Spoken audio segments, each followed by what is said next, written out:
as I mentioned in one of my previous videos, Franklin Clinton is definitely one of, if not the most ambitious character of the GTA games. And that is literally seen from the start of the game all the way up to the very end of the game, and even somewhat in GTA Online, the Contract DLC, but by that time Franklin is essentially at the top. Now this is not the complete backstory on Franklin video, so don't have this one confused with a full backstory because a lot of people already did that. But today we're going to be talking about what happened to Franklin before he met Michael and how it all led to Franklin eventually meeting him. Now Franklin started his criminal venture selling cigarettes, but more importantly, right after he was kicked out of high school for beating up a certain teacher, Franklin started selling drugs in order to support himself. Not only that, he also did a few low-level crimes here and there. However, the most significant venture in all of Franklin's small-scale robberies at the time was a bank job he did with Lamar, in which they managed to walk away with a total of $2,000. However, a dye pack went off in one of their duffel bags, leaving the money they stole completely useless. Franklin himself tells the story about the job during the Polito Score mission and is mocked by Trevor for being an amateur. Now, after the failed bank job with Lamar, Franklin worked for a local drug dealer named Marcus, who he killed for unknown reasons sometime later. And it's speculated by some that the murder of his former boss was the reason that Franklin ended up in prison, even though we don't actually know how long he went to prison for, nor do we know what exactly it was that landed Franklin in prison in the first place. Now take this next part with a grain of salt, but I heard somewhere, if I remember right, that he was in prison for 8 months, which would make no sense if he actually went to prison for killing Marcus, meaning that either I remember completely wrong or he went to prison for longer. Either way, if someone can clear that up in the comments, I would really appreciate it. Now regardless, after his release, Franklin was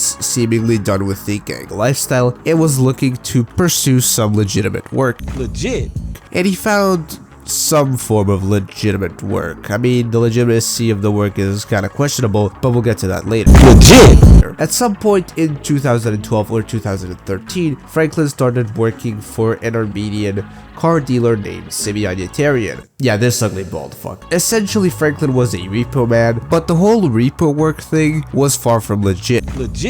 Since Simeon was selling the cars at exorbitant interest rates to people who couldn't realistically afford the cars, and when they were late on their payments, Franklin would repossess the cars and bring them back to Simeon, who would just sell the cars to another naive customer. However, that would fall apart relatively quickly when Franklin was forced at gunpoint by his future partner and friend Michael DeSanta to quite literally ram through the fucking window of Simeon's dealership, of course concluding Franklin's business with Simeon. After this, Franklin would go to Michael for advice, and after proving himself to Michael, he would trust Franklin enough to bring him on his first major robbery. Well, Franklin's first major robbery was Michael's first major robbery in 10 years. That being the Evangelico jewel store in Rockford Hills, which as we know would only be the start of the father and son-like partnership that they would form later on. And the rest, as they say, it is history. And that's pretty much it for this little quick lore video about Franklin. I hope you enjoyed it. I hope you learned something new, and I hope that overall you had a great time watching. Please leave a like on the video and subscribe to the YouTube channel as it helps out a lot. Until the next video or stream, thank you so much for watching, and bye bye.